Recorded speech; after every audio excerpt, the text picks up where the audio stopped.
ఆంధ్రప్రదేశ్‌లో జగన్మోహన్ రెడ్డి కింద అప్పట్లో పులివెందుల్లో గెలిచాడు. 2014కి ముందు పులివెందుల్లో విజయమ్మను కడప పార్లమెంట్ నుంచి జగన్ గెలిచాడు. మరి 2014కి సీఎం అదే అధికారంలోకి వచ్చాడా? రాలా.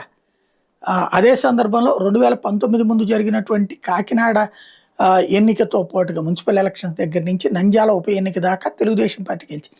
కానీ మెయిన్ ఎలక్షన్స్‌లో తెలుగుదేశం పార్టీ దారుణంగా ఓడిపోయింది. అట్లాగే క్రిందటిసారి భారతీయ జనతా పార్టీ అక్కడ జరిగినటువంటి ఉప ఎన్నికలన్నిట్లో గెలుస్తూ వచ్చింది. ఒక్క కోమటిరెడ్డి నియోజకవర్గం తప్ప మిగతా అన్ని చోట్ల గెలుస్తూ వచ్చింది భారతీయ జనతా పార్టీ తెలంగాణలో. కానీ అధికారంలోకి వచ్చేటికి థర్డ్ ప్లేస్లో.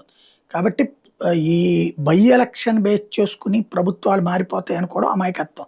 వాస్తవంగా బీహార్లో చూస్తే గతంలో సెప్టెంబర్ 2009లో బీహార్లో జరిగినటువంటి ఈ బైపోల్లో అప్పుడు బీజేపీ ఏదే నితీష్ కుమార్ వాళ్ళ పార్టీ మీద ఆర్జేడీ మీదన గెలిచింది ఎవరయ్యా అంటే ఏది నితీష్ కుమార్ జేడీయూ మీదన ఆర్జేడీ గెలిచింది. అప్పుడు 2022లో బొచాచా బైపోల్లో ఎన్డీఏ కేవలం 27% ఓట్లు మాత్రమే వచ్చినాయి. ఆర్జేడీ ఏకంగా 48% ఓట్లు సాధించి దాంతో మాదే విజయం అనుకుంది. తీరా చూస్తే 2024 పార్లమెంట్ ఎన్నికలు దెబ్బతింది, మొన్న దెబ్బతింది.